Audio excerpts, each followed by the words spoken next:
Primero vamos a ver que su cuerpo es pequeño y que su diámetro lateral es mayor que su diámetro posterior. A ver, saquen la pluma, ¿qué es la pluma? Yo no traigo. Ya ven que salir les eso en el dije. video. Entonces, el diámetro lateral es mayor que su diámetro posterior. Tenemos que sus procesos espinosos y sus procesos transversos son bífidos, ¿sí? Tenemos que en los procesos transversos, junto con los pedículos, se forman estos forámenes, que son los foramen transversos, ¿sí? Digamos que su foramen vertebral tiene forma de triángulo, ¿sí? Y es más grande que las demás vértebras, ¿sí? Y quedamos que en la parte, ¿sí?, superior del cuerpo tenían estas salientes que se llaman los procesos unciformes. ¿Sí se acuerdan? Los procesos unciformes, ¿sí?, que era para que las vértebras no se fueran hacia los lados. Habíamos quedado que entonces las dividíamos en vértebras cervicales típicas y atípicas. Las atípicas eran la 1, la 2 y la 7, y la típica era de la 3 a la 6. Entonces vamos a empezar a ver la primera vértebra atípica, que es la número 1, que se llama el atlas.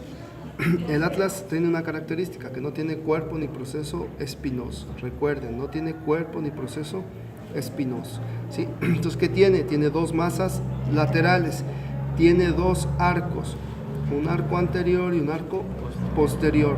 En el arco anterior tiene un tubérculo, que es el tubérculo anterior, y en el arco posterior tiene otro tubérculo, que es el tubérculo posterior, ¿sí?, que tiene un proceso transverso, donde tiene su foramen transverso, ¿sí? En el arco anterior vamos a tener que es una fosa, que es la fosa articular para el diente, ¿sí?, del axis. Después tenemos que en sus masas tiene dos procesos articulares, un superior y un inferior. ¿Cómo lo voy a identificar? Porque en el superior tiene una forma como si fuera de un zapato, ¿sí?, y en el inferior es más circular. Entonces este es inferior y este es superior, ¿sí? Y entonces tenemos que se empiezan a formar estas articulaciones. La primera, que es en la fosa, en el arco anterior, va a formar la articulación atlanto-odontoidea, ¿sí? Ahora, ¿sí?, masas laterales del atlas con la cara articular del cuerpo del axis en su parte superior se van a unir y van a formar entonces la articulación atlanto-axial.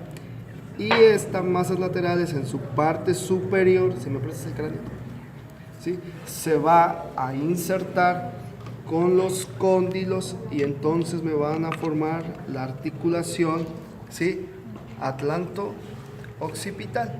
¿Sí?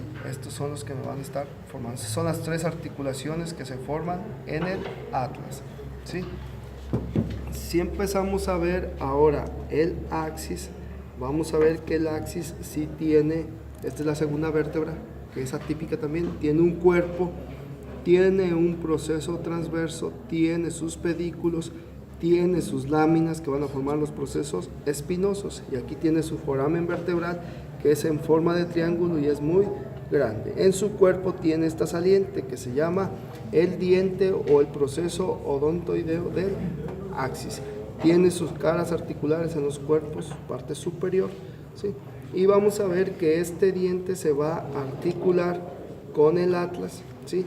Y si se dan cuenta, el atlas no tiene un foramen, ¿sí?, vertebral como tal, sino que se va a formar un ligamento que viene de una masa lateral a otra masa lateral, que se llama ligamento transverso del atlas. Y entonces aquí ya queda su foramen vertebral. Y este sirve para delimitar el foramen vertebral, y aparte sirve para que este diente del axis no se vaya y lesione la médula espinal, ¿sí? Entonces ahora vamos a ver un poco acerca de los ligamentos. Ya vimos uno que va del masa lateral a masa lateral, que se llama el ligamento transverso del atlas. Después viene otro ligamento que viene del diente y se va hacia la parte occipital, hacia el hueso occipital, que se llama el ligamento apical. Entonces viene de aquí, del diente del axis hacia el hueso occipital, y este es el ligamento apical. Y luego tenemos otro ligamento que viene del diente del axis hacia los cóndilos, que son los ligamentos alares. Y entonces el ligamento apical, ¿sí?, es el que te permite que la cabeza haga el movimiento de sí. Y los alares son los que te permiten que haga la cabeza y que diga el movimiento de no. ¿Sí? De ahí tenemos otro ligamento que se llama cruciforme. Se llama cruciforme porque tiene forma de cruz. ¿Sí? Y vamos a ver quién lo forma. Ya vimos que aquí está el ligamento transverso del atlas. De este ligamento transverso van a salir unas fibras superiores que van a ir y se van a insertar al occipital, que son las fibras longitudinales superiores del ligamento cruciforme.